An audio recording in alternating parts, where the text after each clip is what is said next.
Namaste, Mabuhay. Welcome back. The Soul Yatra brings an extremely interesting topic, the law of karma.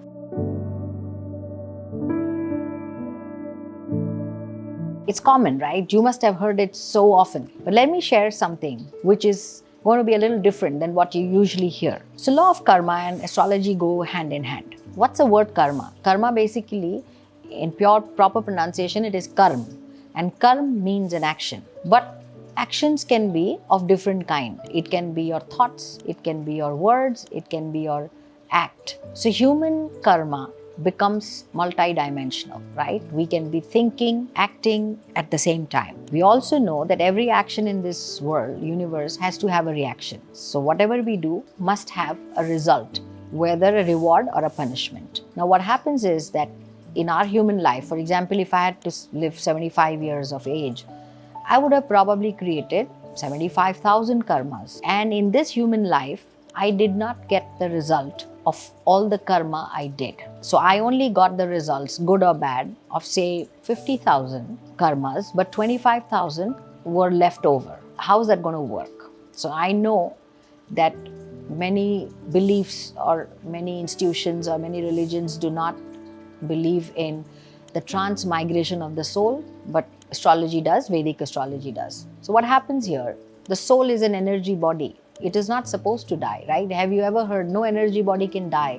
It can annihilate and convert into another form. That's what happens with our soul. The day we die, it is a state of annihilation of our soul. And then it comes back into another human form. Now, when it comes back, this 25,000 remaining karma actually comes back coded in its subconscious memory. Me or you as a soul, we would have probably been born, I don't know, 1 million times, because this universe is so old, or 100,000 times. How is this logbook going to take care of that? So this logbook rolls over for 7 human lives.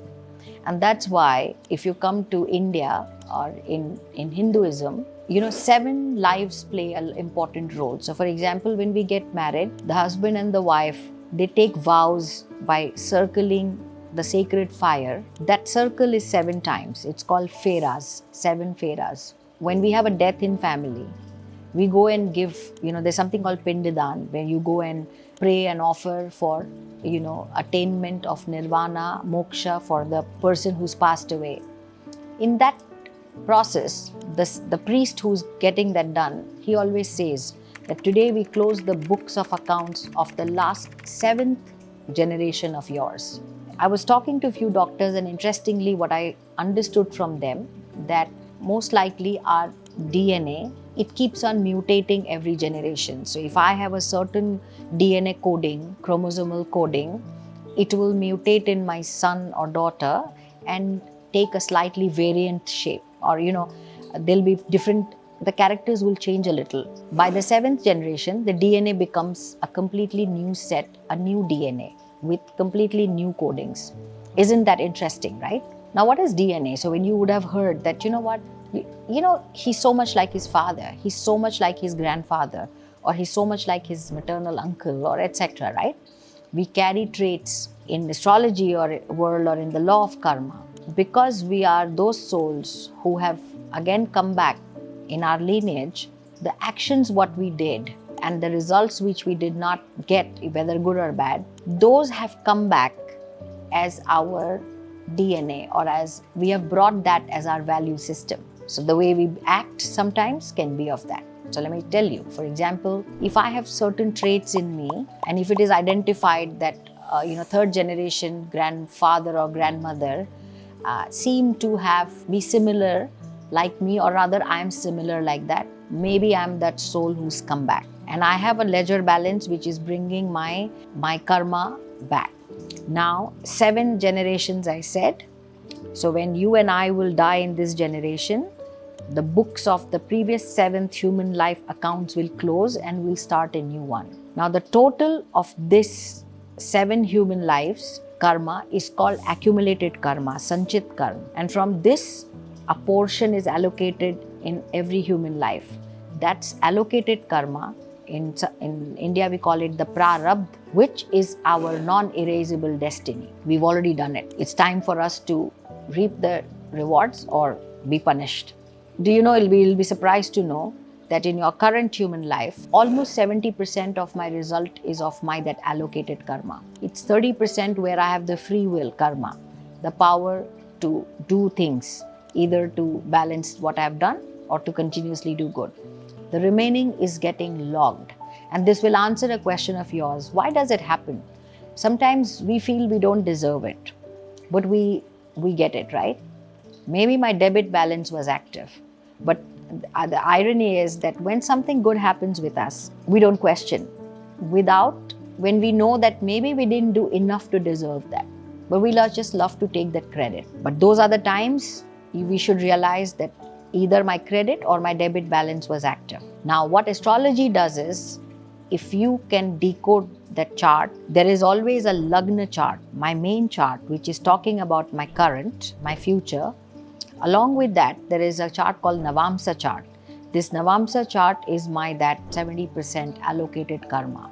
The positions of the planets will tell there some of the backlogs what we have carried. I don't know who has those expertise. There are famous astrologers who can do it, but not everybody can do it. But you can definitely get a lot of insights out of that.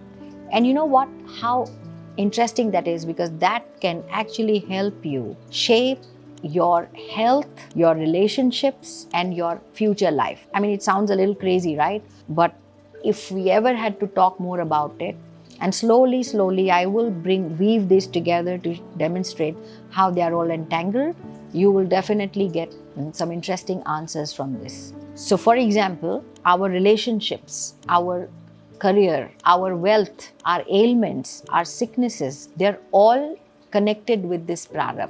Some results are based on what I'm doing now, but a lot is connected with what I have done and come. So the rewards are all what we've done good, and when not so good things happen in our life, including bad health, that's a punishment or result of what I have done in some past human life. It is important to know that, so that we stop blaming others for what is happening with us. And that will help you take complete ownership of your life. Just because I don't remember, I feel, why do I deserve it? But I deserve every bit of what is happening with me at all moments. If we all learned this reality, we would be far happier people, or rather people with more gratitude and ability to accept what is happening with us. And that's what I did in my personal life. And it completely changed my outlook and my perspective to life. And I think it just helped me evolve as a better human being. So I'm going to talk more about it in our coming podcasts. We'll talk about each and every planet, how they impact, and a lot of examples of what we've seen, how karmic entanglement has an impact. I hope this was interesting and you liked it. Please do share. I'm sure there are people who love to hear this and know more about it. As always, like and subscribe. Thank you.